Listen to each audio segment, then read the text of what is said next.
ফ্যাসিবাদ বিরোধী শক্তি পরস্পরকে আঘাত করবে না জানালেন মির্জা ফখরুল। ইসলামী আন্দোলনের সাথে 10 বিষয়ে ঐকমত্য।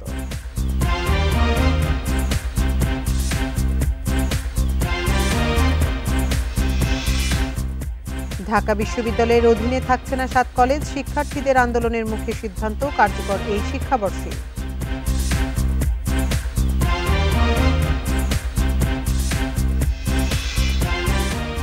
রাজনৈতিক পট পরিবর্তনের প্রভাব বৈদেশিক ঋণে, অর্থ বছরের ব্যবধানে প্রতিশ্রুতি কমেছে 67% বেশি।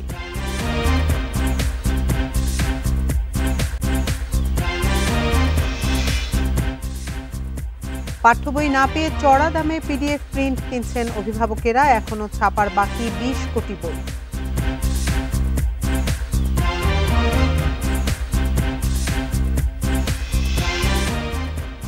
খুলনায় ট্যাঙ্ক লরি শ্রমিক নেতাকে গ্রেপ্তারের প্রতিবাদে ধর্মঘট, 10 জেলায় জ্বালানি তেল সরবরাহ ও পরিবহন বন্ধ।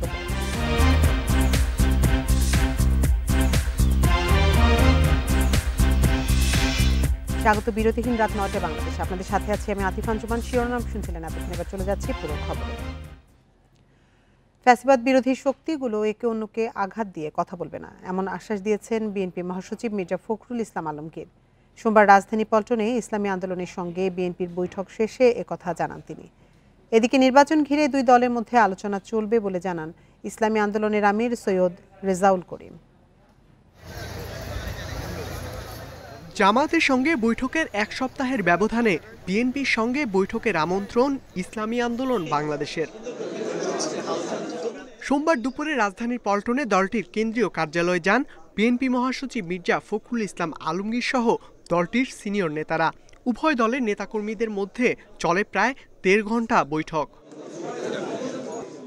আলোচনায় উঠে আসে স্বাধীন সার্বভৌম টেকসই রাষ্ট্র গঠনে জাতীয় ঐক্য গড়ে তোলার কথা, দুর্নীতি ও সন্ত্রাসরোধ, ভোটাধিকার নিশ্চিত, আওয়ামী ফ্যাসিবাদ বিরোধী সকল শক্তি একসঙ্গে কাজ করা সহ 10টি বিষয়ে একমত হয় রাজনৈতিক দল দুটি। এছাড়া ইসলাম বিরোধী কোনো সিদ্ধান্ত বা কথা না বলার সিদ্ধান্তও নেওয়া হয়। ফ্যাসিবাদ বিরোধী শক্তিগুলো আগামী একে অপরের বিরুদ্ধে আঘাত করে কথা বলবে না। আগামীতে যাতে আমেরিকার মতো আর কোনো ফ্যাসিবাদী শক্তি ক্ষমতায় আসতে না পারে সে ব্যাপারে আমরা রাজনৈতিকভাবে ঐক্যবদ্ধ থাকব। ইসলামী শরিয়া বিরোধী কোনো সিদ্ধান্ত নেওয়া হবে না এবং ইসলাম বিরোধী কোনো কথা কেউ বলবে না।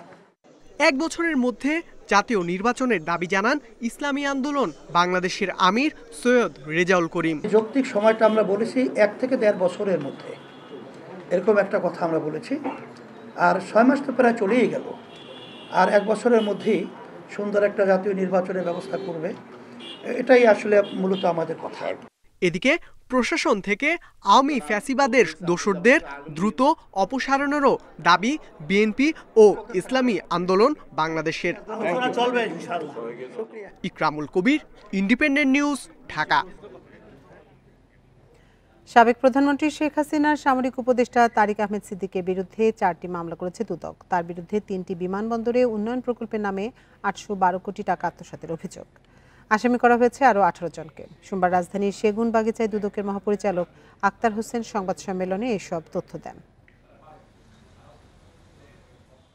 সাবেক প্রধানমন্ত্রী শেখ হাসিনার প্রতিরক্ষা উপদেষ্টা ছিলেন অবসরপ্রাপ্ত মেজর জেনারেল তারেক আহমেদ সিদ্দিক। 10 বছরের বেশি সময় এই দায়িত্ব পালন করেন তিনি। এর মধ্যে তার বিরুদ্ধে গুম, খুন, অপহরণের অভিযোগে মামলা হয়েছে। এছাড়া তার ও তার পরিবারের ব্যাংক হিসাবও জব্দ করেছে বিএফআইইউ। সোমবার তারেক আহমেদ সিদ্দিকের বিরুদ্ধে 4টি মামলা করেছে দুদক। অভিযোগ উঠেছে প্রতিরক্ষা উপদেষ্টা হলেও বিমানবন্দরের উন্নয়ন কাজ হতো তার নির্দেশে। দুদকের অনুসন্ধানে শাহজালাল আন্তর্জাতিক বিমানবন্দরের রাডার কেনাতেও দুর্নীতি মিলেছে। আর্থিক ও প্রশাসনিক এখতিয়ার লঙ্ঘনপূর্বক ব্যয় বৃদ্ধি, ব্যয় মঞ্জুরি, পরিদর্শন, অর্থ ছাড়করণ সংক্রান্ত বিধান ও অনুমোদন প্রক্রিয়ার ব্যত্যয় ঘটিয়ে অবৈধ সুবিধা দেয়া ও নেয়ার অসৎ উদ্দেশ্যে প্রাক যোগ্যতা বিবেচনায় না নিয়ে নিজেদের পছন্দের ঠিকাদার দিয়ে কাজ করানো এবং অবৈধ সুবিধা সৃষ্টির নিমিত্তে অবৈধ অনুগ্রহ। এছাড়া সিলেট ওসমানী বিমানবন্দর ও কক্সবাজার বিমানবন্দরের রানওয়ে নির্মাণে দুর্নীতির তথ্য পাওয়া গেছে। দণ্ডবিধির সংশ্লিষ্ট ধারা এবং দুর্নীতি প্রতিরোধ আইন 1947-এর 5-এর 2 ধারায় আরও একটি মামলা রুজু করা হয়েছে। ব্রিফিংয়ে তিনি আরও জানান, বাংলাদেশ ব্যাংকের সাবেক ডেপুটি গভর্নর এস.কে সুর কী পরিমাণ টাকা পাচার করেছেন তা খুঁজে দেখা হচ্ছে। রিশাদ হুদা, ইন্ডিপেন্ডেন্ট নিউজ, ঢাকা। রাজধানীর 7 কলেজের অধিভুক্তি বাতিল করেছে ঢাকা বিশ্ববিদ্যালয়। দীর্ঘ 8 বছর ধরে চলা বিশ্ববিদ্যালয় এবং কলেজের শিক্ষার্থীদের ভোগান্তি শেষে এই সিদ্ধান্ত হলো। সোমবার ঢাকা বিশ্ববিদ্যালয় কর্তৃপক্ষের সাথে 7 কলেজ অধ্যক্ষদের বৈঠক শেষে উপাচার্য এই সিদ্ধান্তের কথা জানান। পতিত শেখ হাসিনার নির্দেশে 2017 সালের 20 ফেব্রুয়ারি ঢাকা ইডেন তিতুমির সহ রাজধানীর 7টি কলেজকে কোনো প্রস্তুতি ছাড়াই ঢাকা বিশ্ববিদ্যালয়ের অধিভুক্ত করা হয়। অভিযোগ আছে, এর পেছনে ঢাকা বিশ্ববিদ্যালয় এবং জাতীয় বিশ্ববিদ্যালয়ের তৎকালীন উপাচার্যের ব্যক্তিগত দ্বন্দ্বই অন্যতম কারণ ছিল। এই সিদ্ধান্তের পর থেকে অধিভুক্তি বাতিলের দাবিতে আন্দোলন করে আসছিল ঢাকা বিশ্ববিদ্যালয়ের শিক্ষার্থীরা। আর 7 কলেজের শিক্ষার্থীরা পরে সেশন জট সহ নানা সংকটে। এ অবস্থায় বছর জুড়েই লেগে থাকত দাবি আদায়ের আন্দোলন। সবশেষ সোমবার রাতভর সংঘর্ষ হয় ঢাকা বিশ্ববিদ্যালয় এবং 7 কলেজের শিক্ষার্থীদের মধ্যে। অবশেষে অধিভুক্তি বাতিল হলো এই 7 কলেজের। 2024-25 শিক্ষাবর্ষ থেকে ঢাকা বিশ্ববিদ্যালয়ের অধীনে আর ভর্তি পরীক্ষা হবে না। সার্বিক বিষয়ে বিস্তারিত আলোচনা করে আমরা নিম্নলিখিত সিদ্ধান্তগুলো গ্রহণ করেছি। প্রথমত, ঢাকা বিশ্ববিদ্যালয়ের সাথে অধিভুক্ত সরকারি 7 কলেজের সম্মানজনক পৃথকীকরণের বিষয়ে সিদ্ধান্ত নেওয়া হয়েছে। শিক্ষা মন্ত্রণালয়ের গঠিত বিশেষজ্ঞ কমিটির মাধ্যমে পরবর্তী শিক্ষাবর্ষের কার্যক্রম পরিচালনার সুপারিশ করা হয় সভায়। যেসব শিক্ষার্থী বর্তমানে ঢাকা বিশ্ববিদ্যালয়ের চলমান শিক্ষা কার্যক্রমের অধীনে রয়েছেন, তাদের ক্ষেত্রে বিশ্ববিদ্যালয় প্রশাসন দায়িত্বশীল থাকবে যাতে তাদের শিক্ষাজীবন কোনোভাবেই ক্ষতিগ্রস্ত না হয়। এদিকে সভা শেষে ঢাকা কলেজের অধ্যক্ষ আলোচনা করেন শিক্ষার্থীদের সঙ্গে। সেখানে তিনি জানান, ছাত্ররা চাইলে চলমান পরীক্ষাগুলো শেষ করা হবে, আর না চাইলে নতুন কাঠামোর মধ্যে পরীক্ষা নেওয়া হবে। তো এইবার সেটা হইতে হইলো, আগে ওইটা হইতে হবে যেটা কাঠামো, তারপরে এদেরকে ধাপে ধাপে নেয়া অথবা একবারে নেয়া, সেটা হলো শুধু চলমান পরীক্ষাটা নিয়ে আমরা কথা বলছি। এদিকে 7 কলেজ নিয়ে আলাদা একটি বিশ্ববিদ্যালয়ের দাবি জানাচ্ছেন শিক্ষার্থীরা। সেটি নিয়েও কাজ করছে শিক্ষা মন্ত্রণালয়। Nure Alam, independent news, Dhaka. New market থানার ওসির প্রত্যাহার চায় 7 কলেজের শিক্ষার্থীরা। পদত্যাগ করতে হবে ঢাকা বিশ্ববিদ্যালয়ের প্রভিসিকেও। এসব দাবি মেনে নিতে 24 ঘন্টার আলটিমেটাম দিয়েছে আন্দোলনকারীরা। সন্ধ্যায় ঢাকা কলেজের শহীদ মিনার থেকে এই কর্মসূচি ঘোষণা করা হয়। এদিকে অধিভুক্ত বাতিল হলেও চলমান পরীক্ষা নেওয়ার অনুরোধ জানিয়েছে ঢাকা কলেজ। রোববার ঢাকা বিশ্ববিদ্যালয়ের প্রভিসি মামুন আহমেদের সঙ্গে কথা বলতে যান 7 কলেজের শিক্ষার্থীরা। পরে প্রভিসির বিরুদ্ধে অশোভন আচরণের অভিযোগ তোলে তারা। প্রতিবাদে বিক্ষোভ করে সড়কে অবস্থান নেয় আন্দোলনকারীরা।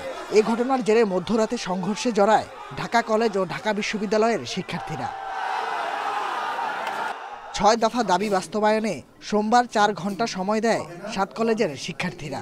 এই সময় অধ্যক্ষদের সঙ্গে জরুরি বৈঠকে বসেন ঢাবি উপাচার্য। সিদ্ধান্ত হয় অধিভুক্তি বাতিলের। চলমান শিক্ষা কার্যক্রমের তারপরও স্বাভাবিক হয়নি পরিস্থিতি। ঢাকা বিশ্ববিদ্যালয়ের প্রভিসি ও নিউ মার্কেট থানার ওসির প্রত্যাহার চেয়ে আলটিমেটাম দেয় আন্দোলনরত শিক্ষার্থীরা। করে যাতে জনদুর্ভোগ সৃষ্টি না হয়, তাই 6 দফা দাবি মেনে নেওয়ার জন্য আমরা কর্তৃপক্ষকে পুনরায় 24 ঘন্টার আলটিমেটাম দেওয়া হলো। অনতিবিলম্বে আগামী 24 ঘন্টার মধ্যে এই প্রভিসিকে তার পদ থেকে পদত্যাগ করতে হবে। 24 ঘন্টা পরবর্তী আমরা কঠোর থেকে কঠোর অবস্থানে যাব এবং এই কর্মসূচি কিন্তু ঢাকা ব্লকেট কর্মসূচি হতে পারে। শিক্ষার্থীরা আন্দোলন চালিয়ে গেলেও বাকি পরীক্ষাগুলো নেয়ার অনুরোধ জানান ঢাকা কলেজের অধ্যক্ষ। তোমাদের যতগুলা আবেদন ছিল সবগুলো উপস্থাপিত হয়েছে। সর্বশেষ যেটা আজকে 6 দফা, সেটিও আমি ওইখানে উপস্থাপন করেছি এবং প্রত্যেকটা বিষয় নিয়ে আলোচনা হয়েছে। তোমাদের যে কোনো দাবি চলতে পারে, এটা নিয়ে আমার কোনো আপত্তি নাই, কিন্তু পরীক্ষাটা চলতে দিতে হবে। শিক্ষার্থীদের অভিযোগ 6টির মধ্যে 5 দাবি মানা হয়নি। দাবি না মানলে ক্লাস পরীক্ষা বর্জনের হুঁশিয়ারি দিয়েছে তারা। Nahid Kamal, independent news, Dhaka. 7 college সহ ঢাকা কলেজের শিক্ষার্থীদের সাথে গতকালের ঘটনা অনাকাঙ্ক্ষিত। মানুষের ভোগান্তি তৈরি করে শিক্ষার্থীদের এমন আন্দোলন না করার আহ্বান স্বরাষ্ট্র উপদেষ্টার। সকালে সচিবালয়ে আইন শৃঙ্খলা সংক্রান্ত কমিটির বৈঠক শেষে তিনি আহ্বান জানান। ডিএমপি কমিশনার বলেন, পুলিশ ধৈর্যের সাথে পরিস্থিতি সামাল দিয়েছে। রোববার 7 কলেজের শিক্ষার্থীদের সাথে আলোচনা ঘিরে অনাকাঙ্ক্ষিত ঘটনা ঘটে ঢাকা বিশ্ববিদ্যালয়ের প্রভিসির সাথে। পরে 7 কলেজের শিক্ষার্থীদের সাথে ঢাকা বিশ্ববিদ্যালয়ের শিক্ষার্থীদের সংঘর্ষের ঘটনা ঘটে। পরিস্থিতি মোকাবিলায় করণীয় ঠিক করতে সোমবার সকালেই সচিবালয়ে অনুষ্ঠিত হয় আইন শৃঙ্খলা সংক্রান্ত কোর কমিটির বৈঠক। স্বরাষ্ট্র, আইন, শিল্প উপদেষ্টা সহ স্বরাষ্ট্র মন্ত্রণালয়ের বিশেষ সহকারী এবং আইন শৃঙ্খলা বাহিনীর ঊর্ধ্বতন কর্মকর্তারা উপস্থিত ছিলেন বৈঠকে। প্রায় 2 ঘন্টার বৈঠকে আইন শৃঙ্খলা সংক্রান্ত অন্যান্য বিষয়ের সাথে আলোচনা হয় শিক্ষার্থীদের মাঝে এমন সংঘর্ষের ঘটনা নিয়ে। 7 কলেজ ছেলেরা যদি ক্যাম্পাসে, ঢাকা ইউনিভার্সিটি ক্যাম্পাসে ঢুকতো, আপনি খালি একবার ভেবে দেন কি ভয়াবহ পরিস্থিতি সৃষ্টি হতো। সেইটাকে আমরা অ্যাভয়েড করতে সক্ষম হয়েছি এবং পুলিশ অত্যন্ত ধৈর্য সহকারে এইসব ঘটনা সামাল দিচ্ছে। বৈঠক শেষে আইন উপদেষ্টা বলেন, এমন ঘটনা অনাকাঙ্ক্ষিত। পরিস্থিতি সামলাতে যা করা প্রয়োজন সব করবে সরকার। এগুলি তো অনাকাঙ্ক্ষিত, এগুলি অ্যাভয়েড করার জন্য আমাদেরকে আরও বেশি উদ্যোগ নেওয়ার আমরা চেষ্টা করব। যা করলে এটা রিজলভ হবে সেটা করার চেষ্টা করব। স্বরাষ্ট্র উপদেষ্টা বলেন, রাস্তা বন্ধ করে মানুষের ভোগান্তি হয় এমন আন্দোলন না করার জন্য শিক্ষার্থীদের আহ্বান স্বরাষ্ট্র উপদেষ্টার। অনেক সময় আছে যে ভালো পেশেন্ট যাচ্ছে, সে যেতে পারতেছে না, এটা আপনারা নিজেরও তো রিয়েলাইজ করেন। এই শাহবাগ মোড়ে হলে যেখানে দেখে 2টা বড় হসপিটাল, পেশেন্টরাই কিন্তু সবচেয়ে সাফার করে সবচেয়ে বেশি। এরপর থেকে যে কোনো আন্দোলন অবস্থানের জন্য সোহরাওয়ার্দী উদ্যান ব্যবহারের পরামর্শ স্বরাষ্ট্র উপদেষ্টার। Hasib Mahmud Shah, independent news, Dhaka. কমছে বিদেশি ঋণ সহায়তা। চলতি অর্থবছরে 6 মাসে বিভিন্ন প্রকল্পে $229 কোটি 86 লাখ ঋণ দেওয়ার প্রতিশ্রুতি দিয়েছে উন্নয়ন সহযোগীরা, যা আগের অর্থবছরের একই সময় ছিল $698 কোটি 98 লাখ। অর্থাৎ অর্থবছরের ব্যবধানে ঋণের প্রতিশ্রুতি কমেছে 67%। তবে প্রতিশ্রুতি ও অর্থছাড় কমলেও আগের নেওয়া ঋণের কারণে পরিশোধ ক্রমান্বয়ে বাড়ছে। অর্থনৈতিক সম্পর্ক বিভাগ ইআরডির হালনাগাদ প্রতিবেদনে দেখা গেছে, চলতি অর্থবছরের প্রথম 6 মাস জুলাই থেকে ডিসেম্বরে বৈদেশিক ঋণ ছাড় হয়েছে $353 কোটি 24 লাখ। গত অর্থবছরের একই সময়ে ঋণ ছাড় হয়েছিল $406 কোটি। শুধু ঋণ ছাড় নয়, কমেছে প্রতিশ্রুতিও। এই সময়ে ঋণের প্রতিশ্রুতি এসেছে $229 কোটি, যেখানে আগের বছর একই সময়ে প্রতিশ্রুতি এসেছিল $698 কোটি। অর্থাৎ বৈদেশিক ঋণের প্রতিশ্রুতি কমেছে 67%। অর্থনীতিবিদরা বলছেন, বিগত সময়ে প্রয়োজনের চেয়ে অপ্রয়োজনীয় প্রকল্পে বেশি ঋণ নেওয়া হয়েছে। ঋণের প্রতিশ্রুতি কমার পেছনে প্রকল্পের অনুমোদন কমা সহ রাজনৈতিক পট পরিবর্তনের প্রভাব দেখছেন তারা। কোনো দেশ বাইল্যাটারাল, মাল্টিল্যাটারাল যদি লোন অথবা গ্রান্টস যে কোনো কিছু নির্ভর করে একটা দেশের রাজনৈতিক স্থিতিশীলতার উপর। উন্নয়ন প্রকল্প সেগুলা কিভাবে বাস্তবায়ন হচ্ছে আমরা জানি। অন্তর্বর্তী সরকার আসার পর এটা স্লথ হয়ে গেছে। অনেক ক্ষেত্রে অনেক প্রকল্প চলবে কি চলবে না সেটা নিয়েও দ্বিধাদ্বন্দ্বে রয়েছে। 6 মাসে সবচেয়ে বেশি ঋণের প্রতিশ্রুতি পাওয়া গেছে বিশ্বব্যাংকের সহযোগী প্রতিষ্ঠান আন্তর্জাতিক উন্নয়ন সংস্থা আইডিএর। সংস্থাটির কাছ থেকে $91 কোটি 45 লাখ প্রতিশ্রুতি পাওয়া গেছে। এছাড়া এডিবের কাছ থেকে 70 কোটি, জাপানের কাছ থেকে 25 কোটি, এআইআইবির থেকে 16 কোটি এবং অন্যান্য সংস্থার থেকে পাওয়া যাবে $27 কোটি 20 লাখ। Amirul Islam, independent news, Dhaka. মালয়েশিয়ায় যেতে না পারা 18,000-এর মধ্যে 7,964 শ্রমিককে প্রথম ধাপে নিতে রাজি হয়েছে দেশটির সরকার। বিকেলে সাপ্তাহিক ব্রিফিংয়ে একথা জানান পররাষ্ট্র মন্ত্রণালয়ের মুখপাত্র রফিকুল আলম। এ সময় এক প্রশ্নের জবাবে তিনি জানান, সাবেক প্রধানমন্ত্রী শেখ হাসিনাকে ফিরিয়ে আনতে ইন্টারপোলের রেড অ্যালার্ট জারির বিষয়ে আইন মন্ত্রণালয়ের উদ্যোগের কোনো খবর পররাষ্ট্র মন্ত্রণালয়ের কাছে নেই। এছাড়া তিনি জানান, ক্ষমতাচ্যুত প্রধানমন্ত্রীর মেয়ে সাইমা ওয়াজেদ পুতুলের বিরুদ্ধে দুর্নীতির মামলা সংক্রান্ত দুদকের কোনো চিঠি পৌঁছায়নি। তার দ্বৈত নাগরিকত্বের বিষয়েও কোনো তথ্য পররাষ্ট্র মন্ত্রণালয়ের কাছে নেই। এদিকে ভারতের ব্যাঙ্গালোরে বাংলাদেশি নারী ধর্ষণের অভিযোগ খতিয়ে দেখছে দূতাবাস, জানান মুখপাত্র। রেড অ্যালার্টের ব্যাপারে আমার কাছে আপডেটেড তথ্য নাই। দ্বৈত নাগরিকত্বের প্রমাণের কথা যেটা বললেন, এটা সেই সময়ে যারা কাজ করেছে তারা হয়তো বলতে পারবে, এবং আমি যেহেতু একটু আগে বলেছি যে আমাদের কাছে এই সংক্রান্ত কোনো ডকুমেন্ট আসেনি, সুতরাং প্রিম্যাচিওর এখানে স্টেটমেন্ট দেওয়া ঠিক হবে বলে আমার কাছে মনে হয় না। খুলনায় ট্যাঙ্ক লরি শ্রমিক নেতাকে গ্রেপ্তারের প্রতিবাদে ধর্মঘটে নেমেছে শ্রমিকরা। এ জেরে খুলনা সহ 16 জেলায় জ্বালানি তেল সরবরাহ ও পরিবহন বন্ধ রয়েছে। তবে এখন পর্যন্ত ধর্মঘটের কারণে ডিপোগুলোতে জ্বালানি তেলের সংকট দেখা দেয়নি, জানিয়েছেন সংশ্লিষ্টরা। এদিকে অভিযুক্ত শ্রমিক নেতা আলী আজিমের জামিন নামঞ্জুর করেছে আদালত। নাশকতার মামলায় খুলনা বিভাগীয় ট্যাঙ্ক লরি শ্রমিক ইউনিয়নের সাধারণ সম্পাদক আলী আজিমকে গ্রেপ্তার করা হয় রোববার দুপুরে। এরপরই বিক্ষোভে নামেন ট্যাঙ্ক লরি শ্রমিকরা। বন্ধ করে দেওয়া হয় পদ্মা, মেঘনা ও যমুনা ডিপো থেকে জ্বালানি তেল উত্তোলন ও পরিবহন। শ্রমিকদের দাবি, বিএনপি অফিসে ভাঙচুরের ঘটনার সাথে জড়িত না থাকার পরও শ্রমিক নেতাদের বিরুদ্ধে মিথ্যা মামলা দেওয়া হয়েছে। অবিলম্বে আলী আজিমকে মুক্তি দেওয়া সহ মামলা প্রত্যাহার না হলে আন্দোলন চালিয়ে যাওয়ার হুঁশিয়ারি শ্রমিক নেতাদের। আমাদের সাধারণ সম্পাদক আলী আজিম সাহেবের মুক্তি, নিঃশর্ত মুক্তি এবং মিথ্যা মামলা প্রত্যাহার না করা পর্যন্ত আমরা কর্মবিরতিতে থাকবো। যতক্ষণ পর্যন্ত আলী আজিম ভাইয়ের নামে এই মিথ্যা মামলা প্রত্যাহার না হবে এবং তাকে মুক্তি দেওয়া না হবে, ততক্ষণ পর্যন্ত আমরা কোনো শ্রমিক গাড়ি চালাবো না। আমার নেতারা সিদ্ধান্ত নিয়েছি আমরা অব্যাহত রাখবো এই কর্মসূচি। এই মামলা সম্পূর্ণ মামলা প্রত্যাহার না হবো, আর আমাদের কর্মসূচি যদি মালিকরাও চালাই দেয় তাহলে আমরা শ্রমিক গাড়ি চালাবো না। এদিকে সংশ্লিষ্টরা জানিয়েছেন, জ্বালানি তেল উত্তোলন ও পরিবহন বন্ধ থাকলেও মঙ্গলবার দুপুর পর্যন্ত পাম্পগুলোতে সংকটের আশঙ্কা নেই। এখন পর্যন্ত কোনো সমস্যা হয় নাই, যেহেতু গতকাল আমরা তেল উত্তোলন করেছি, আমাদের মজুদ আছে। এইটা যদি আগামীকাল যদি কন্টিনিউ করে তাহলে শেষ বিকাল নাগাদ আমাদের সংকট তৈরি হতে পারে।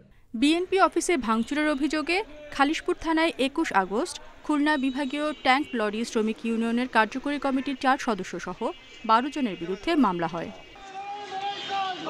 Independent news. ব্যবসায়ীর করা হত্যা চেষ্টা ও মারধরের মামলায় আদালতে আত্মসমর্পণের পর জামিন পেয়েছেন চিত্রনায়িকা পরিমণি। সকালে Dhaka senior judicial magistrate Mohammad জুনায়েদের আদালত তার এই জামিন মঞ্জুর করেন। সাভারের বোট ক্লাবে ঢুকে ভাঙচুর, মারধর ও হত্যা চেষ্টার অভিযোগে 2022 সালে এই মামলা করেন ব্যবসায়ী নাসির উদ্দিন মাহমুদ। চিত্রনায়িকা পরিমণির বিরুদ্ধে রোববার অভিযোগ গঠন করে বিচার শুরুর পাশাপাশি গ্রেপ্তারি পরোয়ানা জারি করেন আদালত। এরপর সোমবার সকাল 10টায় আদালতে আত্মসমর্পণ করে জামিনের আবেদন করেন পরিমণি। জামিনের শুনানিতে বিচারাধীন বিষয় নিয়ে কথা বলায় পরিমণিকে ভৎসনা করেন আদালত। গত বছরের 26 জুন আদালতে আত্মসমর্পণ করে জামিন নেন পরিমণি। এরপরে পিবিআইয়ের তদন্ত প্রতিবেদন গ্রহণ করে পরিমণিকে হাজির হতে সমন জারি করেন আদালত। তবে 9 মাস পেরিয়ে গেলেও অসুস্থতার কথা বলে আদালতে আর হাজিরা দেননি তিনি। রোববার এ মামলার চার্জ গঠন করে পরিমণির বিরুদ্ধে গ্রেপ্তারি পরোয়ানা জারি করার মাধ্যমে বিচার শুরুর আদেশ দেন আদালত। সোমবার আত্মসমর্পণ করে জামিন চাইলে 1000 টাকার বন্ডে জামিন মঞ্জুর করেন বিচারক। আমরা ট্রায়াল ফেস করব। আমরা মনে করি যে এই মামলায় একই ঘটনা যেহেতু পরিমণির বিরুদ্ধে শেষ পর্যন্ত কিছুই হবে না বলেই আমরা মনে করি। জামিন পেয়ে পরিমণি বলেন, আদালতের প্রতি পূর্ণ আস্থা রয়েছে তার। ন্যায় বিচার পাবার আশা জানান চিত্রনায়িকা। আমার বিশ্বাস যে আমি সঠিক বিচার পাবো, আমি ন্যায় বিচার পাবো। আমি সত্যি আশা হারাতে চাই না, আমার একদম বিশ্বাস নিয়ে থাকতে চাই যে শেষ পর্যন্ত সত্যের জয় হোক। এদিকে মামলার বিচার নিয়ে গত 25 জানুয়ারি করা ফেসবুক পোস্টের বিষয়ে সাংবাদিকদের কিছু বলতে রাজি হননি পরিমণি। মাহমুদ শরীফ, ইন্ডিপেন্ডেন্ট নিউজ, ঢাকা। এখনো 20 কোটি বিনামূল্যের বই ছাপানো বাকি। সেই সুযোগে পিডিএফ থেকে ছাপিয়ে বাজারে বিক্রি হচ্ছে পাঠ্য বই। চড়া দামে এসব বই কিনছেন অভিভাবকরা। তাদের দাবি, স্কুলে পুরো দমে ক্লাস চলছে, বই না থাকায় শিক্ষার্থীদের পড়াশোনায় ক্ষতি হচ্ছে, ফলে বাধ্য হয়েই এসব বই কিনছেন। এবার 40 কোটি বই ছাপানোর সিদ্ধান্ত হলেও কাজ শেষ হয়েছে 20 কোটির। তাই এখনো সব বই পায়নি সব শিক্ষার্থী। তবে শিক্ষার্থীদের সুবিধার্থে ওয়েবসাইটে বইয়ের PDF তুলে দেয়া হয়েছে। সেগুলোই প্রিন্ট করে বই বিক্রি করা হচ্ছে নীলক্ষেত সহ বিভিন্ন জায়গায়।